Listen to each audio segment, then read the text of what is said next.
আসসালামু আলাইকুম এভরিওয়ান, কি অবস্থা সবার? আই হোপ আপনারা ভালো আছেন। আপনাদের সাথে আছে আমি নাহিদ হাসান নয়ন। আপনারা দেখছেন Zakaria blogs Facebook page and YouTube channel.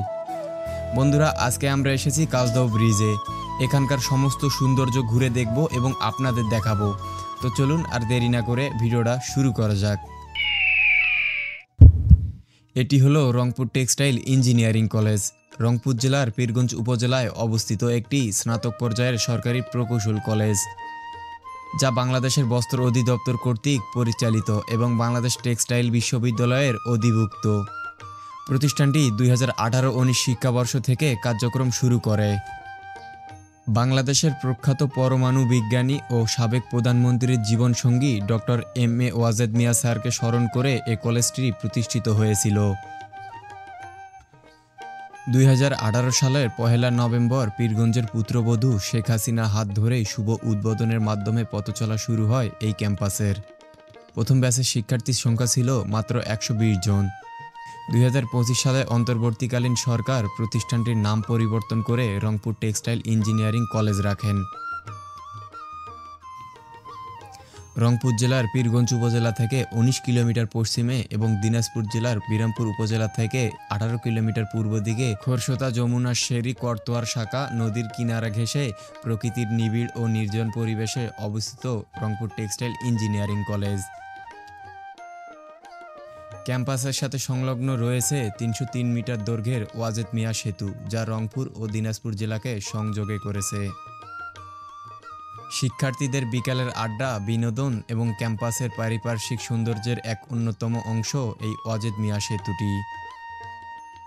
6 তলা বিশিষ্ট একটি একাডেমিক ভবন, যার প্রতিটি তলায় রয়েছে প্রায় 8টি করে শ্রেণীকক্ষ। বর্তমানে কলেজ ক্যাম্পাসে ছাত্রছাত্রীদের জন্য পৃথক পৃথক 2টি হল রয়েছে।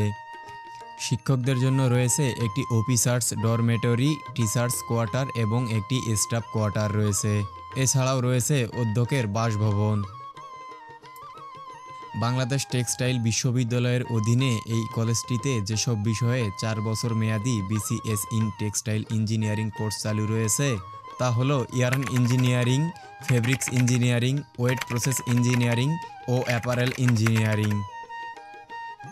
কলেজের গেটের ঠিক সামনেই রয়েছে একটি সুন্দর মসজিদ।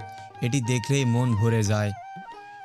শিক্ষার্থী ও শিক্ষকরা এখানে নিয়মিত নামাজ আদায় করেন।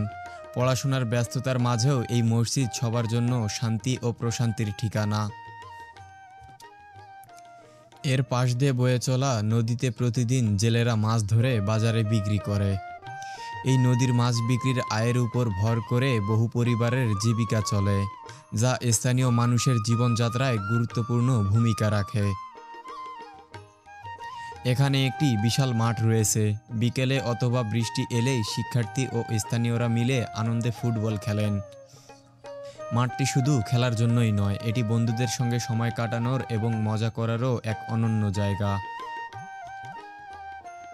এবং ঈদের সময় এখানে যে পরিমাণ মানুষ আসে তা আপনি এখানে কখনো না আসলে বুঝতেই পারবেন না।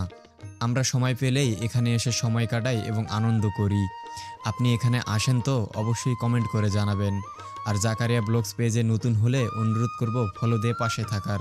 যদি ইতিমধ্যেই ফলো দিয়ে থাকেন তো ধন্যবাদ। দেখা হবে পরের কোনো ভিডিওতে।